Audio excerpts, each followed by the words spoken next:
औज़ुबिल्लाहिमिनश्शैतानिर्रजीम बिस्मिल्लाहिर्रहमानिर्रहीम अस्सलामु अलैकुम वरहमतुल्लाहि वबरकातुहू। यतीम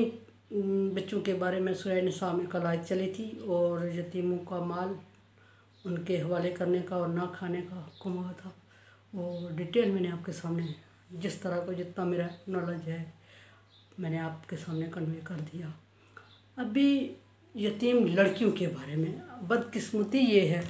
कि यतीम जो लड़कियां के बारे में हुक्म है, हम यतीम बच्चों के बारे में हम जो कुरान में हुक्म है उसके अपोजिट कर रहे हैं। लेकिन अभी जो यतीम बच्चियों के बारे में मैंने अहकामात पढ़े हैं वो टोटल ही मुझे दुखी कर गए कि हम तो ऐसा कर रहे हैं जैसा कुरान मना कर रहा है। हर दफ़ा फरमाया कि वइन खिफ्तुम अल्लाह तुक़सितू फिल यतामा, यहाँ यतीम लड़की का हुक्म है शादी करने के बारे में, यतीम लड़कियों से शादी करने के बारे में। इन खिफ्तुम अल्लाह तुक़सितू फिल यतामा, अगर तुम्हें डर है कि तुम यतीम लड़कियों के साथ इंसाफ से नहीं पेश आ सको या उनके साथ उनका वो हक़ नहीं दे सकोगे या उनकी वो वैसे देखभाल नहीं कर सकोगे जैसे कि अल्लाह ने हुक्म दिया, तो उनसे निकाह ना करो। फ़न्किहू मा ताब लकुम मसना सुलासा व रुबा, उसके अलावा अगर जो औरतें तुम्हें पसंद आती हैं 2, 3 और 4 को बेशक वक्त निकाह में ला सकते हो। ये मर्द के लिए हुक्म है। बेशक वक्त मर्द को 4 शादियां करने की इजाज़त है, हुक्म नहीं है, इजाज़त है। हुक्म और इजाज़त में फ़र्क होता है। इजाज़त है लेकिन वो उस सूरत में कि जब वो उनमें के दरमियान इंसाफ कर सके। जहाँ यतीम लड़की के बारे में पहले इनकार कर दिया गया कि ऐसा मुमकिन नहीं है कि किसी की यतीमी या उसके माल दौलत को देख के यतीमी से फ़ायदा उठाते हुए तुम समझो कि ये इंसाफ हो या ना हो, पहले से बीवी मौजूद है और यतीम समझ से उससे निकाह ऐसा कर लो कि ये तो यतीम बच्ची है, इसकी देखभाल वाला कोई नहीं है, कौन सा इसका कोई पूछने वाला है जो मैं इससे निकाह करके इंसाफ ना भी करूँगा तो ये निज़ाम चलता रहेगा। या फिर ऐसा होता है हमारी सोसाइटी में कि जायदाद वाली होती है, यतीम बच्चियों की जायदाद पड़ी होती है और उसकी वजह से कोई और रीज़न नहीं होती, कोई उनसे मोहब्बत का जज्बा नहीं होता, कोई हमदर्दी का जज्बा नहीं होता, बल्कि सिर्फ इतना होता है कि यतीम बच्चियों की जायदाद हड़प करने के लिए उनसे डबल ट्रिपल एज का बंदा भी हो, जितनी भी मजबूरी हो, आगे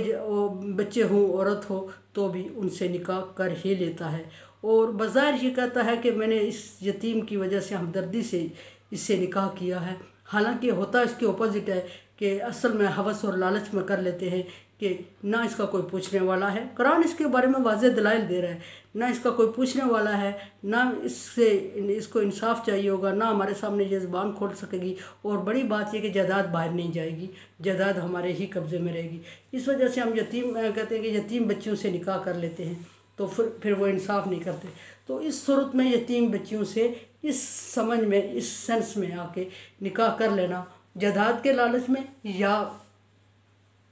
लालच में किसी हवस में आके, और ये कि उसका कोई पूछने वाला नहीं है तो कोई नहीं। फरमाया कि इन खिफ्तुम अल्लाह तुक़सितू, अगर तुम्हें डर है, खौफ है ये कि तुम यतीम बच्चों को वो हक़ नहीं दे सकोगे जो एक बीवी को चाहिए है, तो सिर्फ यतीम समझ के किसी लालच में आके, किसी बहकावे में आके या दुनिया को धोखा दे के कि मैं इसकी देखभाल के लिए इसके सर पे हाथ रख रहा हूँ, ऐसी सूरत में उससे निकाह ना किया करो।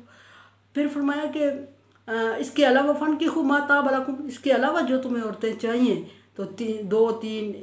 4 तक को भी बेशक वक्त निकाह में ला सकते हो, लेकिन वो भी उस सूरत में अल्लाह तादिलू,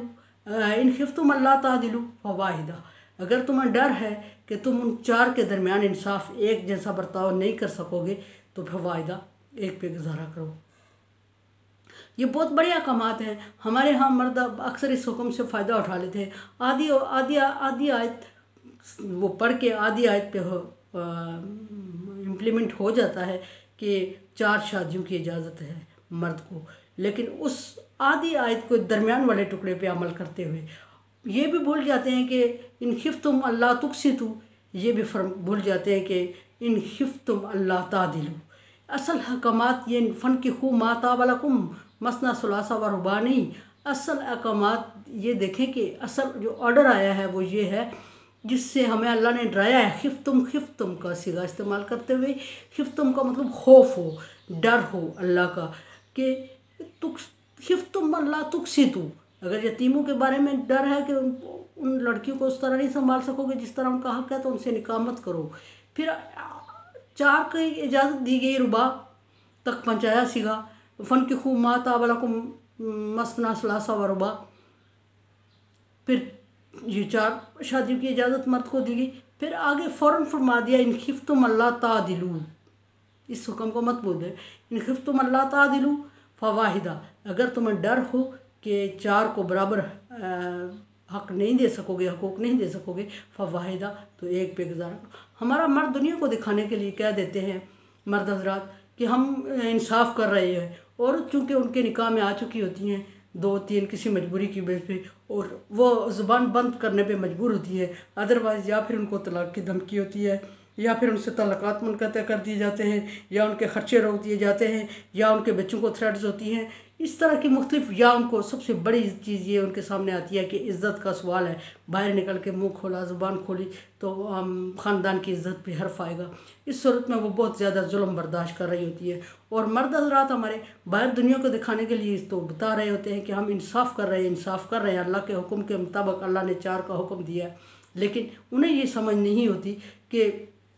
ये जो खिफ्तुम का सिगा बोला गया है, तादिलू और तुक्सितू बोला गया है,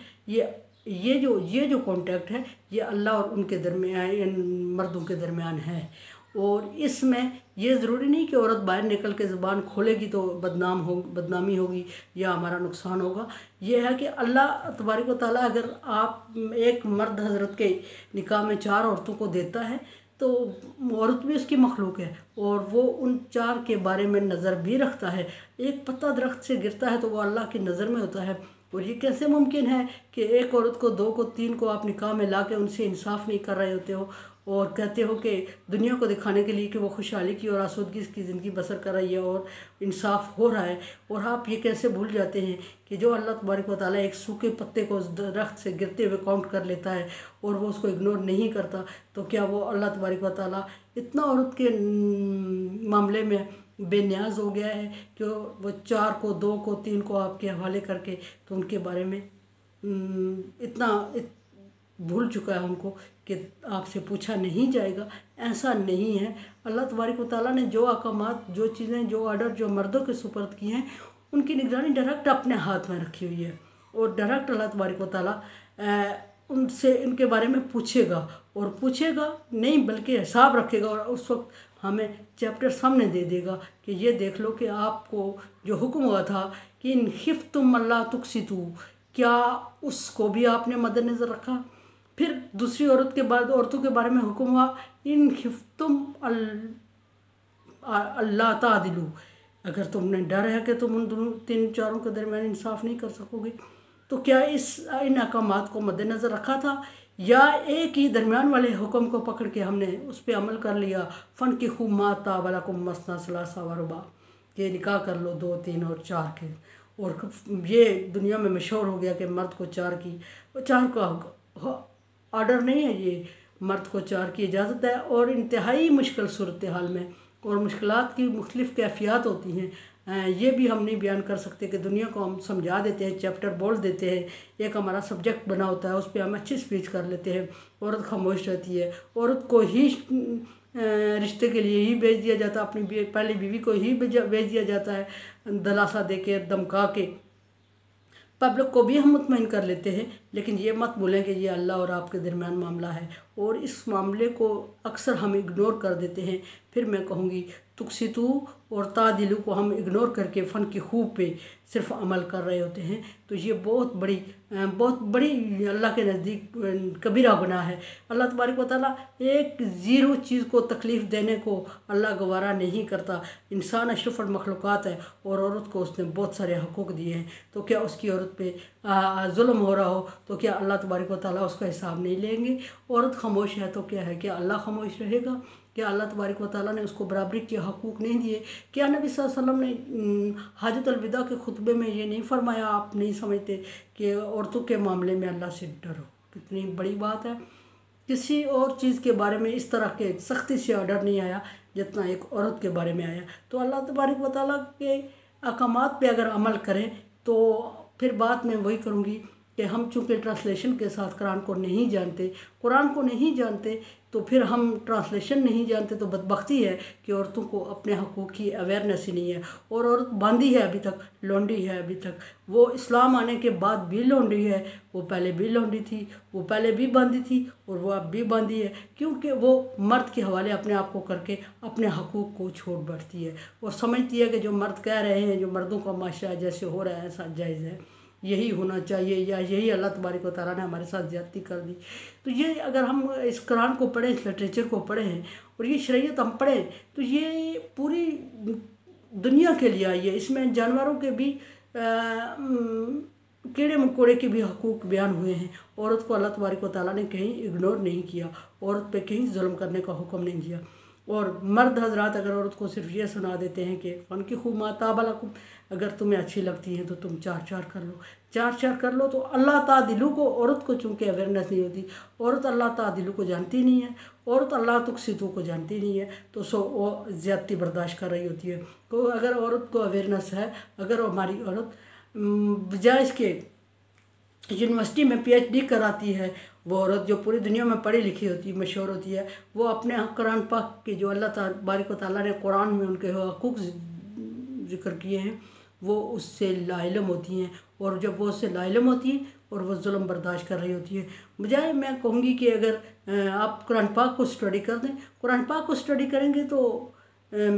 अल्लाह तबारक व तआला के अहकामात आपके सामने होंगे। अल्लाह तबारक व तआला के अहकामात जब आपके सामने होंगे तो कोई आपसे ज़्यादती करे सवाल ही पैदा नहीं होता। तो मैं रिक्वेस्ट करूँगी औरतों से, माओं से, बहनों से और खुसूसन बच्चियों से कि जहाँ दुनियावी तालीम आप हासिल कर रही हैं, जहाँ कुरान पाक को